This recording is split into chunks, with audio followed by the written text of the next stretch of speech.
What up, interested parties? Doing another quick vid. I left some things out. I was kind of scatterbrained today, kind of stumbling over my words and shit. But yeah, I just want to clarify some things. Not much. Take 30 seconds.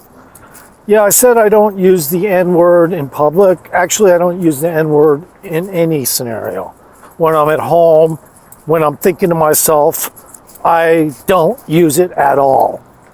And it's because, God exists, and I'm pretty sure, God would prefer that people don't use that terminology, including black people, black people, African Americans, they shouldn't use the word, even if it has an A on the end. Just like Judge Mathis says, man, pull up your pants, don't use that word. And that's the one thing I agree with Judge Mathis, Other than that, he has some other political agenda I don't follow, but so just to clarify on that, okay?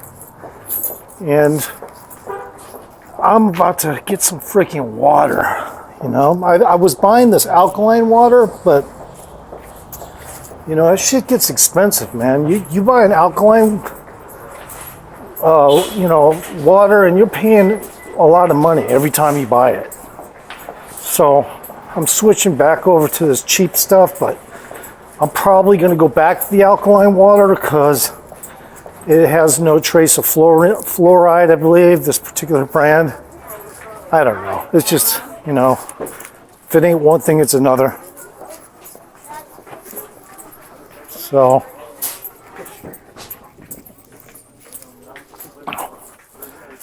yeah, I guess another reason, why I'm doing this vid is because I wanted to discuss all the cool people I met in Las Vegas.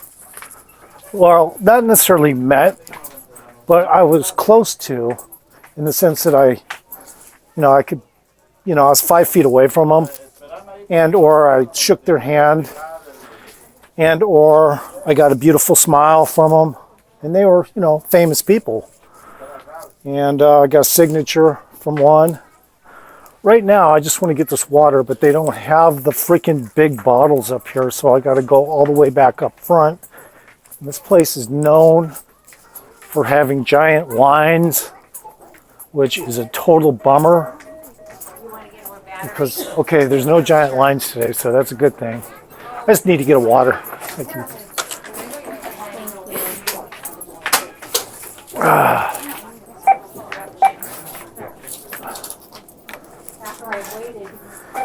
And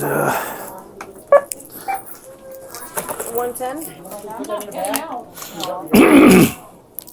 Well, when I come in here, we'll discuss it, but I'm not here. Sure.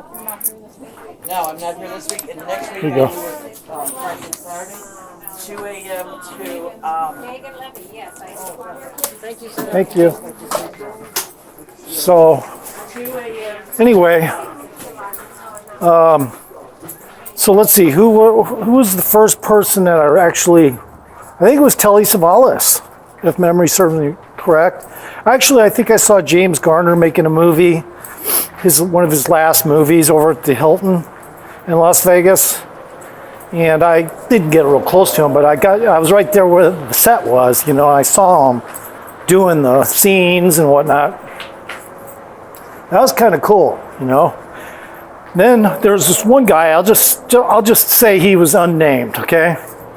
Now, this particular guy was at the Riviera. He was playing three hands. Now, each hand on blackjack, he had 15 grand, okay? So I watched him for a while. And there was this kind of like goon behind him, looked probably like a triad from, Japan. And he was just like, walking back and forth and looking at his watch. It was obvious this guy was, to me even, my intuition kicked in. This guy obviously was owed money. He fucking obviously was trying to make money back so he could pay off this, probably a gangster. And it's pretty weird, because I started to get a little uncomfortable just watching him lose every single hand. I mean, this guy didn't even change his game plan. I think it was almost like he was just diving into a suicidal, thing. But, I didn't know at the time, so I just assumed, he just had a lot of money. And the guy behind him, though, he did look like gangster, triad probably. And anyway, in an hour or two, that guy lost $500,000. And 2 weeks later in the newspaper, it was reported a guy that was at the Riviera owed a lot of money to, I think they said triads, in fact, and he went missing. Assumed murdered, obviously. I don't even remember if they found his body or not. Anyway, that guy he stood out like a sore thumb. And another time there was these people, real posh people, They had tons of cash. I sat there and watched them fucking lose a couple $1 million, literally, over about a week's period. But, you got that much money. And it wasn't even, I don't even think it was a reserve table. It wasn't even a reserve table. So I'm like, man, see, when I played blackjack professionally, I purposely would let people know, hey, I'm going to hit 17s and I'm going to pull my 4 and you're just going to shit in your pants and get off the fucking table because I got good intuition. I didn't really come out and say that, but my vibe was like that. And they'd get up and leave. They'd say, I can't play at a table like this. This guy is hitting 17s, pulling 4s, and probably fucking my hands up. Well, I'm not trying to scare you away, really. But it would be preferred that you get off the table because reserving the table costs a lot of money, and a lot of times I would start at low levels of money on purpose, So it was my goal to own the table.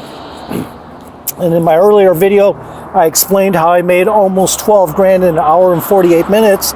And I did that by using that technique. Most of the people got off the table, but did they walk away? No. They thought, hey, I'm going to watch this guy. This guy's like fucking Joe Cool. And at the time, yes, I was Joe Cool. And I had a little literate crowd behind me, just, rooting me on. Anyway, another time I entered a blackjack tournament, and I don't know, what's the guy's name? Eric Roberts was there. And he fucking lost in like the first table, like all his money. But he sat there up there with his wife, who he's had for ages.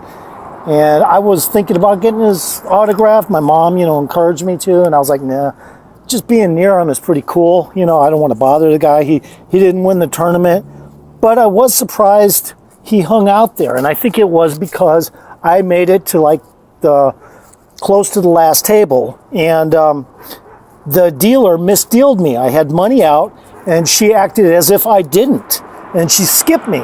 So I tried to get the tournament pit boss to, fix that problem. And you know what he said? It's too late now, and the rules are we can't do this, we can't do that. So in other words, what you're saying is this fucking tournament is rigged. I mean, I basically am almost at the last table. I'm almost going to win this tournament, and you're going to fucking cheat me out of my opportunity.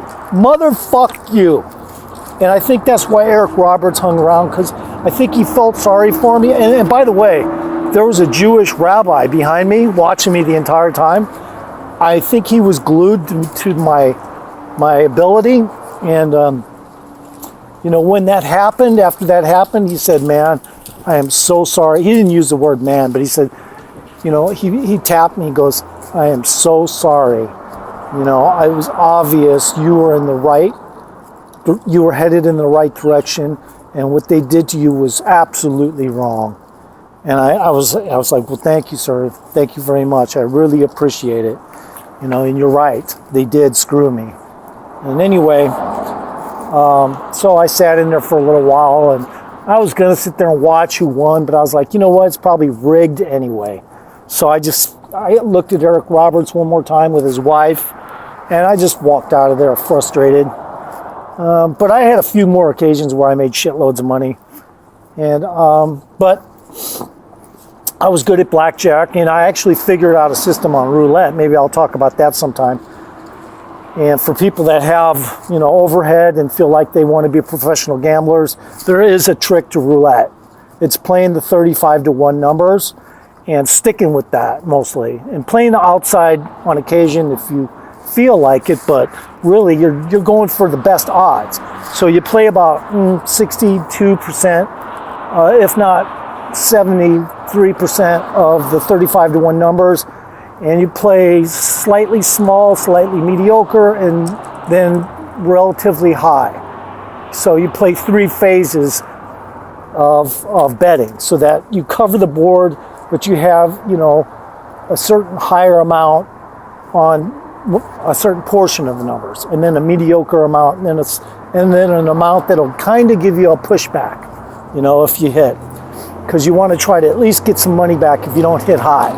So anyway, that's kind of like the system, really quick in a nutshell.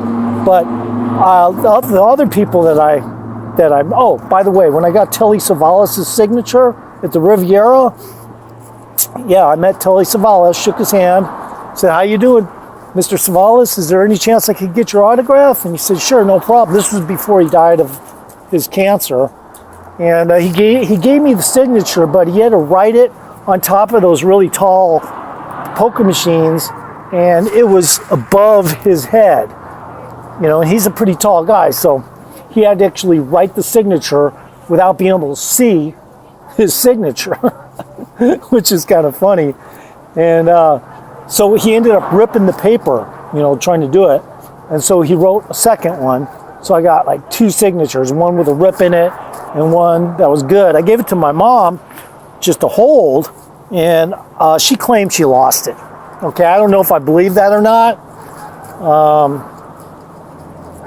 But she won a lot of, I don't know how, she played those fucking poker machines, and she got like 5 royal flushes in a real short period of time, which led me to believe that even way back then, which was like, I don't know, it was like 1988 or 7 or something, and they basically knew who she was, and you know what?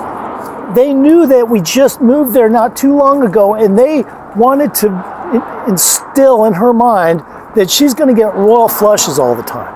So they did that on purpose to keep her hooked to those machines, which they do keep you hooked, especially women. I don't understand why women like those damn machines so fucking much.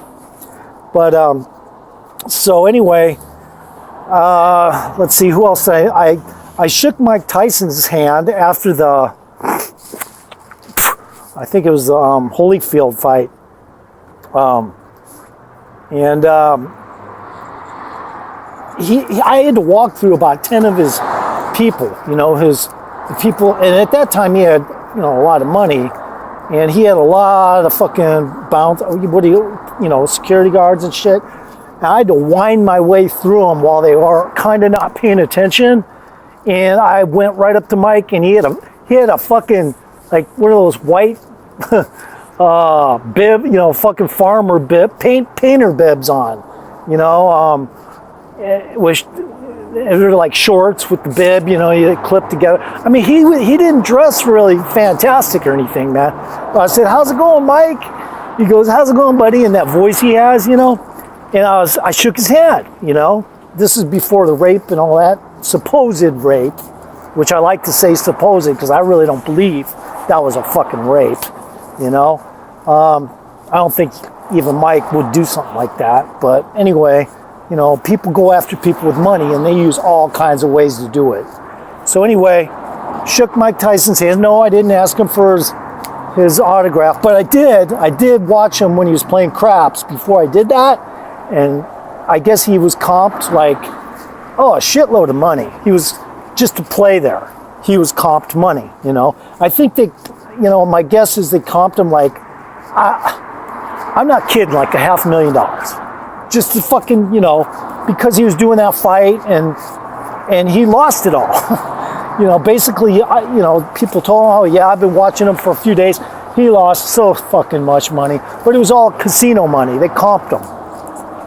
So anyway, that was pretty cool. Another time I was at the Mirage, and it was Jennifer Lopez. Now, I didn't know, I guess I knew her by that name, but I didn't really know her. And I was going through the casino, and there's these people playing roulette, and I saw this woman there, and this other guy with her, and a few security around. There wasn't even that much security around her, but they did have a hotel security around her, and it wasn't as big as Mike Tyson, but she had security. And I stood about 20 feet away watching her, and I go, I noticed other people were watching her from afar and stuff, and I go, what's the big deal with that table? I mean, with that roulette table. And some guy goes, you don't know who that is? And I go, who? He goes, that's Jennifer Lopez. J-Lo? I go, I put two and two, I was like, oh, J-Lo, Jennifer Lopez. Oh, okay, yeah, okay. And as soon as I said that, she looked up directly at me and smiled really pretty, like she thought that was funny. You could tell. She thought that was funny. I didn't really know who she was. But she gave me a beautiful smile, and that was appreciated, I mean, it did a lot, for me, And let's see, who else? Who else did I fucking see or something in Las Vegas? I mean, there were so many. Oh, Chuck Norris one time was in Barbary Coast eating at the Chinese restaurant. And I was in there, and I was eating with my mom, and we were enjoying our food, and we saw he had a ton of promo people around him, agents and who knows what. I don't even, maybe part of them were security and stuff, but he was looking over at me. And I guess he had an expectation I was gonna go over there and ask him, for his autograph and stuff. And I do love martial arts. I made it to purple belt before I got whisked off to military school, and I wanted to, but he had so many promo people around him, that I was like, what? I don't want to push my way through there to try to get an autograph. I told my mom. So I'm just happy to see the guy in person. That's good enough for me, you know what I mean? That's fucking cool. And we left, and I kind of regretted it, and to this day I kind of regret it, but let's see, who else did I see in fucking Las Vegas? Oh, Barbara Eden was at the Venetian, and her brother was not too far away from her, like 10 feet, 15 feet away, and he was watching somebody, I guess a friend, playing Pai Gow poker. And I didn't know it was her brother, but I was watching the Pai Gow poker, and I looked over, and I looked, and I said, man, that looks like Barbara Eden. He goes, that's my sister. I was like, what? He goes, yeah, that is Barbara Eden. That's my sister, and I'm, obviously I'm her brother, and she's never played or gambled ever in her life. This is the first time. And I guess at the time they had come out with a I Dream a Genie machine, and I guess she had decided because of that she probably made a lot of money, and so she went ahead and started playing machines, I guess to, show support for gambling, in other words. Casino probably comped her as well. I'm sure of that. Casino doesn't want somebody like that to fucking lose their own money, so they comp you. But yeah, her brother is kind of interesting because Barbara Eden did a Mayberry, the show Mayberry with Andy Griffith, the Andy Griffith Show. She did at least one of those, maybe, I think it was one. And, in that show was, Don Knotts, Barney Fife. Well, anyway, the weird thing about it was her brother actually resembled Barney Fife. That's no shit. He really did. It was odd. It was kind of a coincidence that he had a similar. He looked a lot like Don Knotts. It's just out there. It was weird. A weird thing. So let's see. Who else did I see? I got Johnny Walker from Good Times. He was doing, I guess, a show at the Dunes before they imploded the Dunes, and I saw him walking in from a distance. I knew right away Jimmy Walker, and I said, "Hey, Jimmy." He looked over at me and asked, "How's it going, man? Can I get an autograph?" He said, "Sure." I said, "Mom, do you got a pen or paper in the car?" She's like, "No."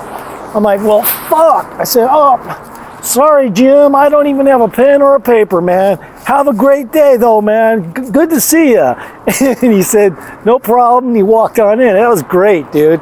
That was fucking cool. Kid Dynamite. And let's see. Fuck, man. I mean, literally just doing this video, I'm having trouble remembering all the people that I fucking saw or got, talked to or got a signature from. Oh yeah, Martin Mull. Now this guy, he was not that nice. I was at a blackjack table, I was winning, and I think, he was offended that I sat at his table because, he didn't have a reserved table. Oh well, Martin Mull, I knew it was him, but I didn't give a fuck because he kind of gave me a dirty look, like I didn't deserve to fucking play at his table or something. Well, get a reserved table, dude. Get a reserved table. Don't fucking, have all these people, Anyway, I knew it was Martin Mull. I didn't give a fuck. I left him alone. And I ended up leaving, and I had a lot of money on me. I was winning at Hilton. Hilton, I fucking took a lot of money from gambling blackjack. That's where I kind of learned. It took me about 6 to 8 months, and I was very good at blackjack in almost no time at all. And let's see, who else did I fucking see? God, there's so many of them. I might have to cut this video just to remember all the fucking people that I saw in Las Vegas. Winona Ryder. That bitch is a cunt. And you know what's weird about her? She gambled at the most dinky fucking casino ever. It was like, I forget what it was called. It was one of the first casinos when you're coming into Vegas onto the strip, and it was to the right. It's actually where I learned how to, because they had quarter roulette. It's actually where I learned my system on roulette. And I was playing blackjack. She was sitting there. I didn't know who the fuck she was. I had to figure it out later. But yeah, it was a dinky ass casino. You wouldn't expect someone like a star to go there. And there she was. And you know what the first thing she did was? Tell the pit boss, I don't want this guy playing at my table. Well, it wasn't a reserved table. Here's another fucking bitch, cunt or asshole or whatever. And the pit boss was like, no problem. So when pit boss walks up to me and goes, sorry, sir, but you're going to have to leave this table. I'm like, why? He says, because this customer here is a very good customer and she doesn't want you at the table. And I was like, so that's your fucking reason? Fuck you, you fucking prick. I took my money. The next day, I went in there and I fucking took them for a shitload playing roulette. And they got so pissed, they told the Chinese, wheel spinner to not give me time to place my, 70 percentile, 35 to 1 spread. So they spin the wheel before he can place it. So that's what they did. Started doing that. I just said, fuck it, I'm already ahead.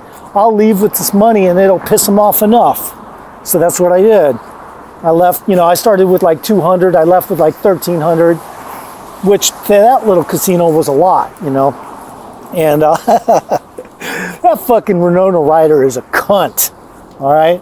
Let's see who else. Fuck, man. There were so many people. Yeah, I might have to cut this video short just trying to think of them. Man. And by the way, I do like Eric Roberts, you know. I just had to come out. I do like Eric Roberts. One of the most underrated actors in Hollywood. Yeah, he had a bad coke habit, and then he, you know, he lost his looks, basically, from age. But he was a cool dude, you know.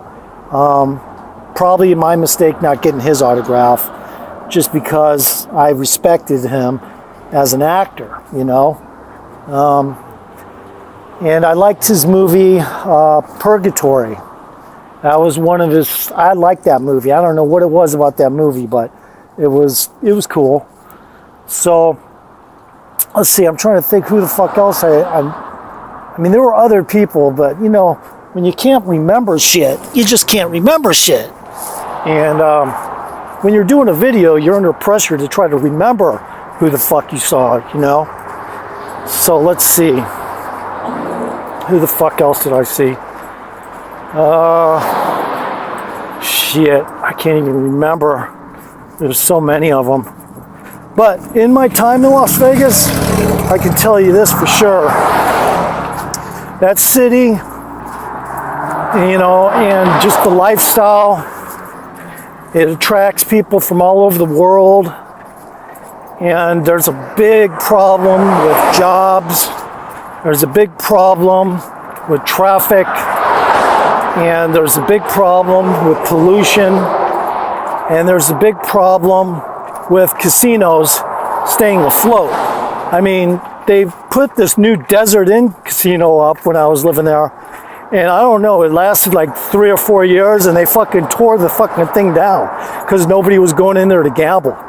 Then there's a place in Henderson, Nevada, just south of Las Vegas, and they built this giant fucking place with, you know, casino and all this stuff. Anyway, now less than 2% of it is occupied, and it's all for lease.